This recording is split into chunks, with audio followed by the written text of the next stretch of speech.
Hey, I didn't write the book Still Here because everything worked out. I wrote it because there was a simple moment in my life that wasn't so simple, but really where I absolutely lost myself. And most dads don't spend any time thinking about that moment. They think they've just got to storm forward. They don't really think about and talk about and share the moment where they lost themselves or they lost their identity. I can remember where it started for me is, 15, 20 years ago now, I got called into the headquarters here in town of the FBI office. And they had some questions regarding loan documentation as I used to be a real estate investor. At first, I didn't think anything of it. I didn't think it was anything other than I know that they were going after some loan officers and some other professionals that I had worked with in the past. And I thought that it was about that. But I quickly realized in that interrogation, which, I thought was going to be somewhat of just a conversation, turned into an absolute interrogation where they were targeting me specifically. And they were targeting me over something that not only did I do or have a part in, but it wasn't even a loan or documentation that was mine. And I can't tell you the amount of fear that set in, the unsettled, just within about 15 minutes of that 2 hour interview, the panic that set in as I was realizing at that time my entire world was going to change after this moment. Things that I had believed about myself, things that I had believed about the way my life was going and my perception of life in general was going to be flipped over completely upside down on its head in that 2 hour interview. And I can remember going through this process, getting over the interview, and just feeling shame. And it wasn't shame because I had done anything wrong. It was shame because I had just felt like I was in no control.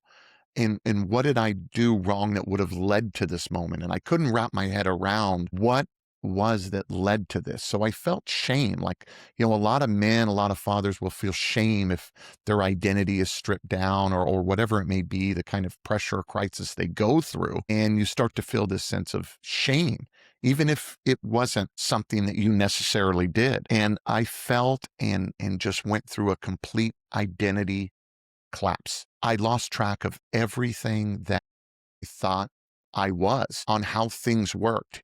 I thought by being honest and I thought by being hardworking and working for others, I thought that would always work itself out in the end. And that was my identity. It was built around that. You see, I was an athlete. I was always part of sports. So I was a big team guy. Most of any businesses I started prior to that were with several partners because I was a team guy and I felt the team was always stronger than an individual. And when all of this started to unravel and all of this started to go down in such a horrible way, it changed my identity and my belief system completely. And I didn't know what to do. And I internalized a lot of it. I didn't talk about it. I didn't want to talk about and share it. I was embarrassed. Like I said, I felt shame and I didn't know what to do. And where that really came into play was in the home as a father with my children in particular, right? They were young at the time. They were like 5 and 8 years old. And I can remember after that interview going home and having just this sense of panic and loss. And I wasn't sure how to enter the home with them in there. And I couldn't wrap my head around what really happened in that moment. And that moment would then transpire into this basically 18-month waiting period of, am I going to be charged for a crime I didn't commit? How am I supposed to manage the stress? I'd already lost, a big part of my identity. My belief system had been changed in this process of the real estate market collapsing, which I was heavily in. My business had collapsed, and it just seems like all things were falling down on me at once. And here's what nobody tells you. When your life collapses, when there's a major change, your kids, your children, they're still watching. They're still observant. They're still right there taking in. And maybe they don't know the details of everything that's going on, but they have a very good understanding of what you're feeling, and they could tell that something's going on. No matter what that, no matter what that storm is in your life, they can sense and tell these kind of things. And as my kids are grown now and I look back on those moments, it's remarkable how perceptive they really were during that time with knowing little to no details about it. But they could see that their father was going through something, and he was going through something very big. And I had to take responsibility when I noticed that I began to shelter myself. I began to withdraw myself when the house got too loud, or there was too much, or the kids needed too much attention. I just wanted to get away. I went upstairs. I left the house. I just needed time to have quiet. I needed time to reflect. And quite honestly, I got so comfortable in that time. I needed time to go to my special place, basically, and just panic and live in fear of what might happen. Am I going to go to prison for something I didn't do? What's going to happen to my family? What's going to happen to my kids? All these things constantly going through, and the stress of that. And my kids identified it. They could see it, but I had to take responsibility and not let that completely destroy the internal fabrics of my household. I couldn't let my stress and my fear and my anxiety of the storm I was in at that time roll down and affect my children. I had to take responsibility for that. I had to understand that I wasn't going to allow myself to disappear anymore. I wasn't going to go away, both mentally and physically. I had to be engaged. I had to be there. My presence had to be there on point in order for them to get through this storm that I was going through. And I had to realize that showing up was most of the battle during this time. Showing up for my kids, showing up for the little everyday things, instead of withdrawing, just showing up and being there and being engaged and helping way through this storm so their lives weren't altered at the time or even permanently with what I was going through. And when I started to realize that my presence, that showing up to everything was really impacting the household in such a positive way, I realized how important it was to build that habit, maintain that habit. And I won't bore you with the details in this video, but things got a lot worse. Okay. I did end up getting charged. I went through this 2-year legal battle, courtrooms, everything you can imagine. And all this stress and all this pressure was so enormous. There was so much fear and anxiety and just absolute panic in the household at all times. But again, I couldn't let that pass to the children. I could not allow myself and my storm get through to them and start to affect everything that their innocent young lives were going through. So showing up, being present, became my number one goal through this moment for them, to not let them feel that stress. And don't get me wrong, they could feel that something was off. They fully understood that dad's not the same, or dad's going through something. They can feel that and sense that. But I wasn't going to let it negatively affect them the way that it was me. And so I want to make sure you have an understanding that no matter what you're going through, no matter what storm may be in, it may be divorce, a loss of business, financial situations, and maybe something totally personal that you're feeling. I want to make sure you have a good understanding that just presence as a father means more than you could even know, more than you could understand. Just being there, engaged with your children through these storms, will help them overcome it. And they learn by how you respond to the storms in your life.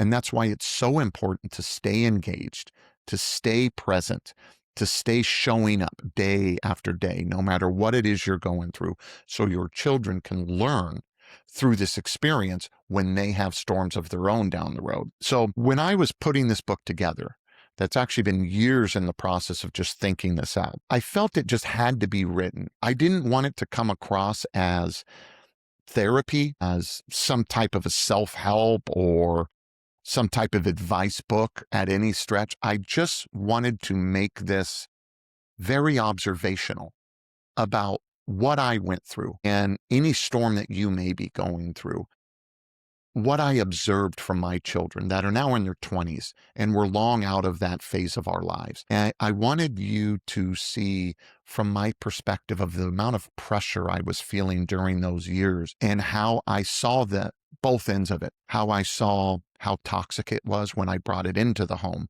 when I let it dominate the home. And I became withdrawed. I became more private and isolated because I thought that was the right way. As I saw that negatively affecting the house, as I saw that negatively affecting my children and my family, I realized something about presence. And like I was saying about the importance of that presence and the importance of being engaged throughout this storm. And I write an observational story about how my kids reacted, what they learned through that process, what I learned as a father about all these things, going through this years-long story with them and trying to protect them, trying to get them to understand that something is wrong, but, having the questions of what all do I share with them at that young age. I don't want them to feel panic and I don't want them to feel fear. And going through the motions of really having them understand that, yeah, there's something there, but what's important is that I am here for you, that I am here to help guide, and we're going to be okay. We're going to manage through this. And just the importance of staying there, being present, showing up every day for them, and the massive importance that that built in overcoming that really rough period of my life. And so I want to make sure that you have a good understanding as we're really close to having this book out, that this observational kind of story based on exactly what I've been explaining is one of those things that reads very easy, and you pick up some great tips and you pick up some great ideas of understanding what the kids were thinking during these times, what I was thinking during these times. And no matter what it is that you're going through, whatever storm that maybe had already passed, had been in the past, but it helps you get a good understanding of when life does throw these type of challenges at you, what do your kids see and feel through this by how you react, how present you are? Are you just in the room, but you're completely checked out because your mind's somewhere, or are you actually engaged? And some of the slight differences that things make by, being engaged, not being engaged, and how your kids perceive these things and learn from these things. And now looking back all these years later and talking with my family about these and talking with my kids about these, it's a absolute huge lesson that I feel all fathers really can go through this book, read and understand that when they do have things come their way in life, here's kind of the things to expect. Here's what you should look at when you're approaching these situations for your kids, how you should act, how you should be present, how you should show up. And no matter what storm that life may be throwing at you now, maybe in the past, something that, you don't even know you're going to go to in the future, my goal is to make sure you remember this story and that you remember the fact that it's going to work out. It's going to be okay. And there's lessons in this book through my story about how to help guide you through these moments with your kids, how to help you and your children understand the feelings, the emotions, and all that that's going to pass as you go through these moments. So the book's coming out really soon. I'm excited for it. I'm excited to share it out there for all those that are interested. As I get the final edit here in the next few days, I'll make sure everybody knows where they can find the book. I'll put a link when it's out on this particular post and this particular story. And I really do appreciate you taking the time to listen to this video, and I cannot wait to get the book out to you.